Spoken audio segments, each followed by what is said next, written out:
What is good with all my Druid mains out there?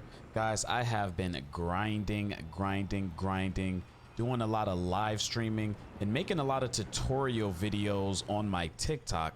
And I forgot to post the update of my build to the YouTube, so I apologize about that, and I apologize to the few who was asking for the link and I was very delayed. But this time around I have an update on the build. I am currently level 69 and I've changed some things around. I'm still a support role in my group. I still play the tank. I just don't heal them anymore. I needed a little more self-sustain with world tier 4 and the CC that the elites apply to me. So I picked a nightmare dungeon that does a lot of cold CC. All of the elites have cold on them. So I'm going to show you guys how the build evolved and how it's still relevant in tier 4. Now everybody's seen the werewolf thunder build that's going around. That is probably the best build in the game, period. Okay, that's gonna get nerfed. If you're looking for a fun build that's under the radar,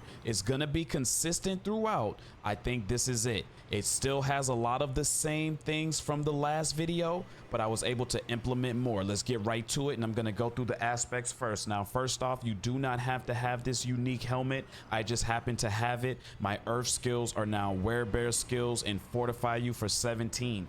It honestly isn't a must-have in this build. I just have it on. The helmet can be replaceable with any aspect you see fit for yourself. For the chest piece, I have when you shapeshifting skills that change your form, I gain 207 life. If you are at full life, gain the same amount as fortify. That's very important. We deal more damage when we have more fortify. Okay, this is a must.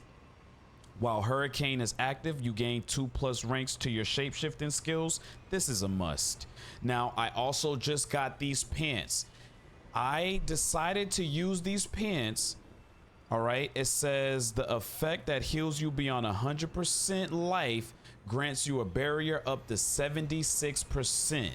Okay, and it lasts up to 8 seconds. Now, this replaced the increased earthen bulwark time. The increasing the earthen bulwark to 6 seconds. If you don't have these unique pants, you're gonna want to put that increased earthen bulwarks to 6 seconds. The only reason I put these on because they were a higher, it just was a better pair of pants for me. And I've learned to rotate the healing to give me an extra bubble, and you guys will see it when I go into this nightmare run. But when I drop the link for this video, I'm not going to include the unique items. I'm going to put what I suggest if you don't have unique items. Okay, for the shoes, you need this. Ultimately need this. When the Nature's Fury key passive triggers a free skill, your non-ultimate cooldowns of the opposite type are reduced by 8 seconds. It's 4 to 8. I got a perfect roll. This is a must for the build. Okay, I have move pulverize, creates a shockwave that travels forward, dealing 120 to 200. I got a max roll of its damage to targets in its path. You must put this on your two-handed weapon. This is the power of the build. And any enemies affected by that shockwave can be affected by the CC that you're gonna see that I built into the build. That's what make it a great support and great for groups. The CC that we're able to do and the damage to CC. As you see, I have the blue gems that give critical strike damage to crowd control enemies. It is just amazing. All right, I put when we have fortify, our earth skills gain 3.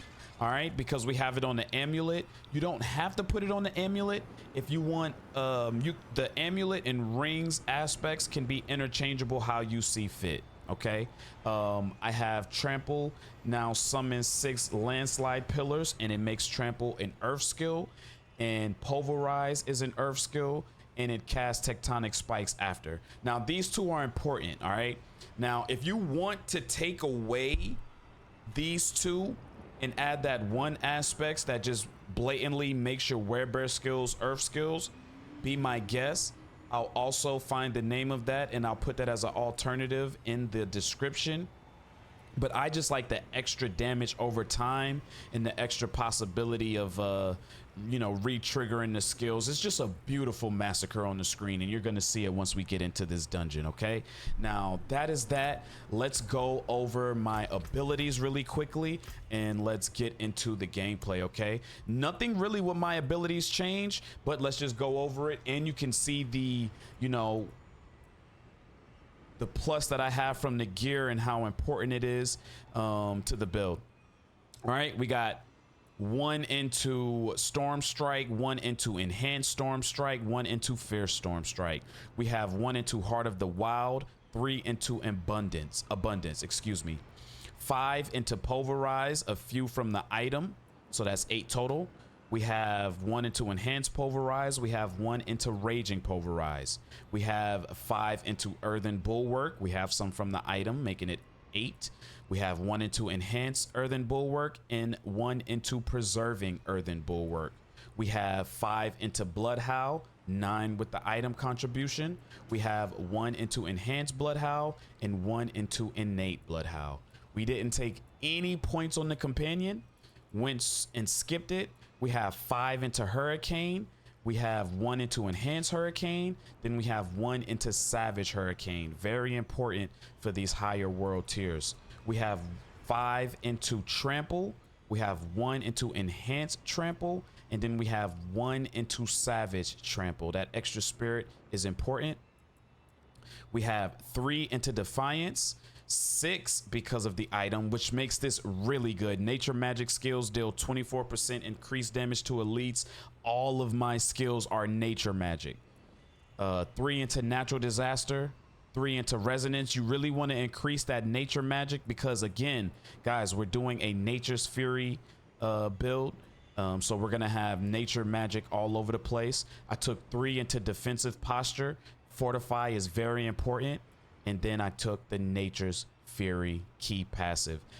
Casting an Earth skill has a 20% chance to trigger a free Storm skill of the same category. In addition, casting a Storm skill has a 20% chance to trigger a free Earth skill of the same category. Our Earth and Storm skills deal 24% more damage to elites.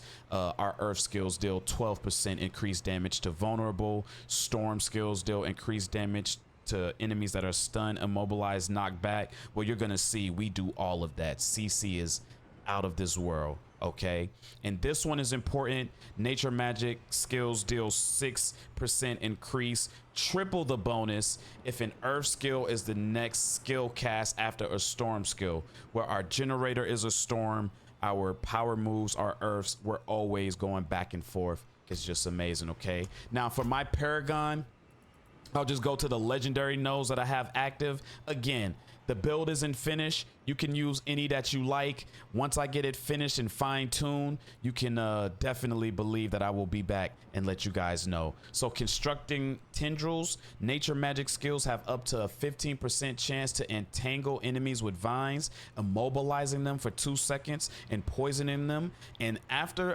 playing this build for a while, it happens pretty often, and it happens when you need it too.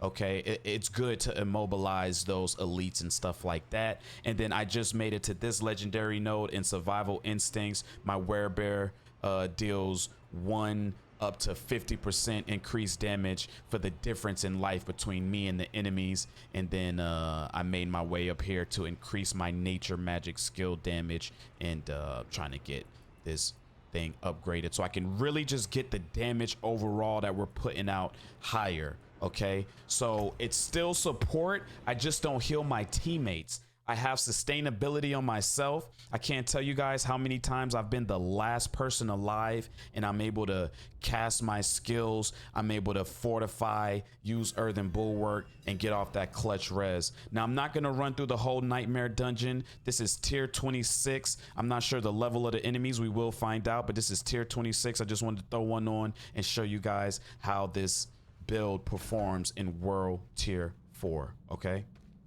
I am level 69. We'll repeat that and let's go see what we got to deal with in here. Okay, so they're level 80. All right, so here we go. They're 11 levels above and I'm solo. Get that active.